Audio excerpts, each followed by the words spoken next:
Ato pela Soberania na Faculdade de Direito da USP, no Largo São Francisco, teve esse clima.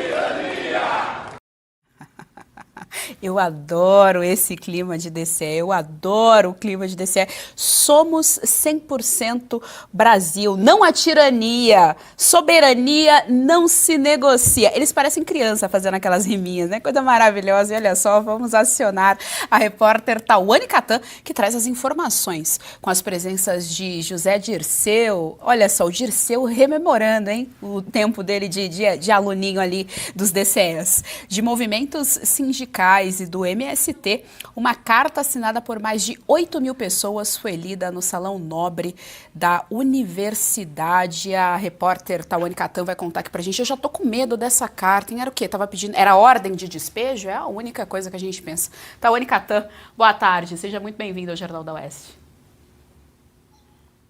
Olá, Geise, muito boa tarde a você, boa tarde à nossa audiência. Pois é, esse foi o clima do ato que aconteceu aqui no centro da capital paulista hoje pela manhã, o ato em defesa da soberania nacional, que contou aí com mais de 200 entidades sindicais, coletivos e movimentos sociais. Esse ato que acontece em meio ao anúncio do tarifaço do presidente americano Donald Trump e também da revogação dos vistos dos ministros do Supremo Tribunal Federal e de seus familiares. Esse ato aconteceu aqui na Faculdade de Direito, a Largo São Francisco, e é uma reação a essas recentes sanções. Agora teve uma carta de fato que foi lida, alternada entre a vice-diretora da instituição, Ana Elisa Bechara, e também a vice-presidente aqui da Largo São Francisco, Cida Bento.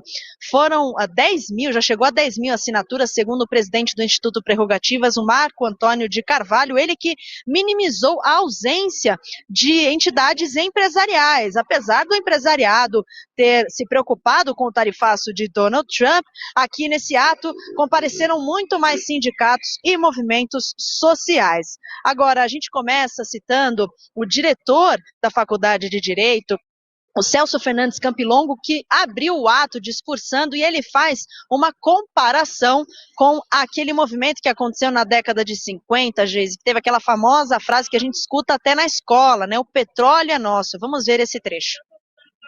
Nos anos 50, houve uma grande campanha nacional em defesa do petróleo.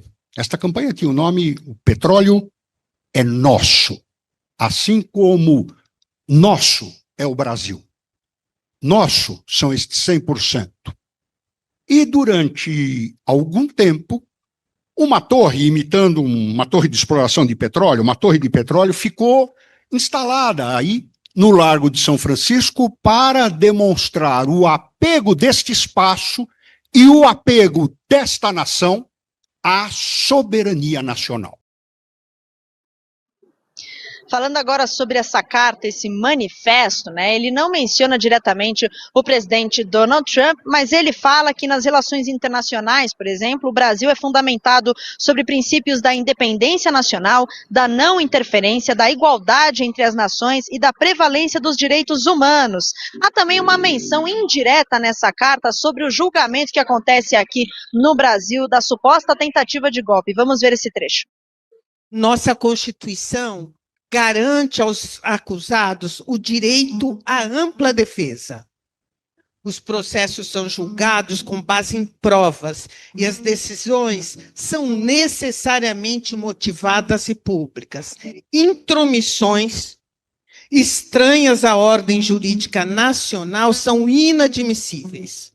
Sujeitar-se a essa coação externa significaria abrir mão da nossa própria soberania, que é pressuposto do Estado democrático de direito, e renunciar ao nosso projeto de nação.